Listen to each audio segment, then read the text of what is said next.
friends, welcome to CFD for engineers. Today we will see different video on grid independent study. Particularly this grid independent study is very much important when we will go for research paper writing. At that time every reviewers ask for grid independent study. Importance of grid independent study is that in this study you will get to know that which number of mesh or number of elements and nodes can give better results with minimum error. So for that purpose we will going to see videos related to grid independent study. So few of my students asked me to create such video, so that's why today I am going to create a video for them. It will be very useful to all researcher those are willing to publish their paper in good conference, good journal on CFD simulation. Then one need to validate their results, or one need to validate their procedure. For that purpose this grid independent study or grid sensitive study is very much important. So for that purpose let's we will do our grid independent study. So before that I would like to show one table. This is a table of grid independent study. Here global scale factor 1, 1.5, 2, 2.5, 3, 3.5 and 4, and number of elements and number of node we need to write. Okay, and why we first we will prepare our total mesh. It means from global scale factor 1 to 4, 5.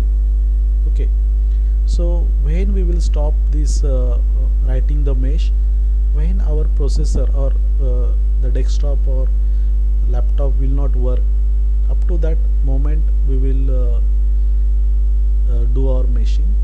Okay, once we prepared all our mesh, then we need to go for Fluent and we need to solve call one by one mesh type, that is one mesh of that is global scale factor, and we can solve it. We can save that results. So here we will do grid independent study in 3 steps. First step is to write mesh file. Second step, we need to solve that mesh into solver. And third, once solvers solve all mesh type, okay, from 1 to 1.5, 2, 2.5, 3, 3.5 and 4, we will going to save the solution of solver, and at last we will go for post processing, and we will see how this results. I can write here pressure drop, so that we will see how the pressure drop varies. Okay, so that we will do. Okay, so it is a delta P, we can say. So our first part to write mesh, so we will move to our mesh file. So it is ICEM CFD, which is a pre-processing software in which we will generate geometry. After geometry we will go for mesh, so I am going for mesh here.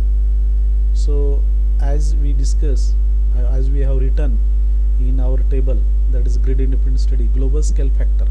So this is global scale factor, this one, global scale element factor, it is 1. So I will say apply, and I will compute mesh. So I will replace my older mesh. Then we can see how much time required to generate mesh.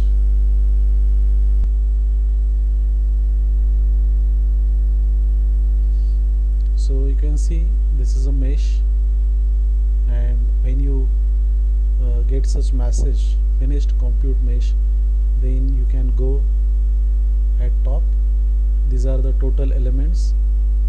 So I will copy and I will paste here. Total element, then total node,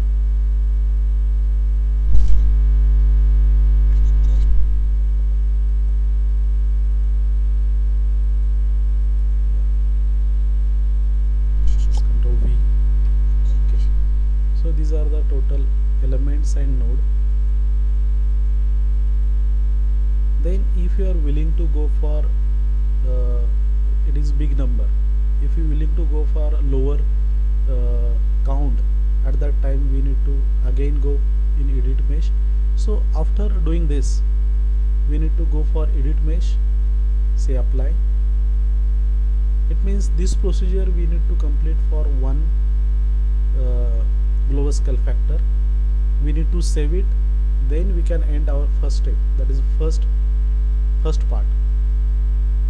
Then we will going to do for different global scale factor.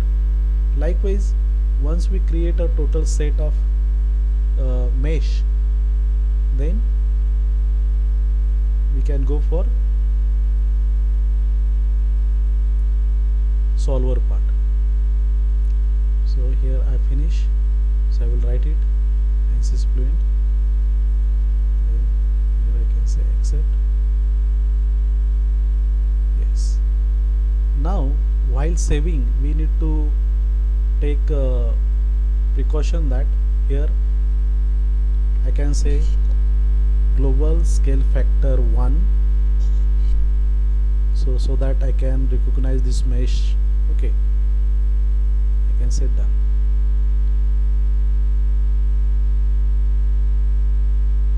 So once it is complete, then my first step of global scale factor will going to complete. Yes, it is done. Another message will come. Yes, done with translation. It means successfully written your mesh. So then we'll go further.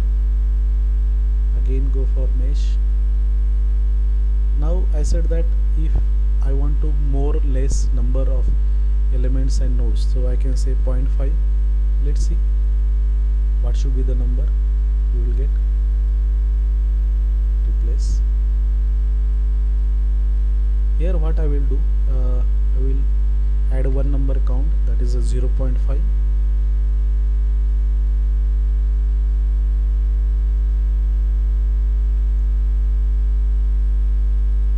So that we will get another count.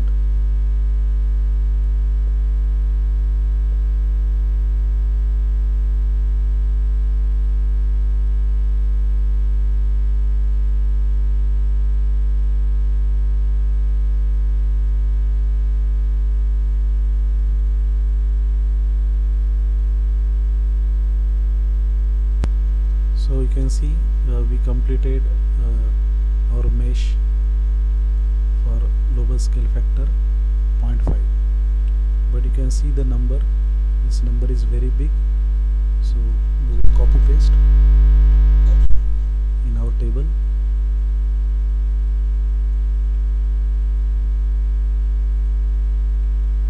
Here is our file.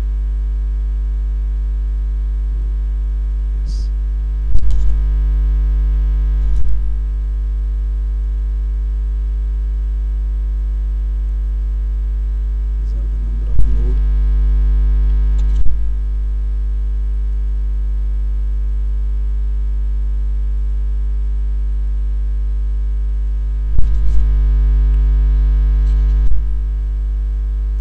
Then we will go for edit mesh. So for each global scale factor you need to repeat this procedure, so that whatever the mesh you will going to export in solver, that will be free of error. Thank you for watching this video. Feel free to subscribe my channel by pressing subscribe button and press bell icon so that you will get notification. Thank you very much.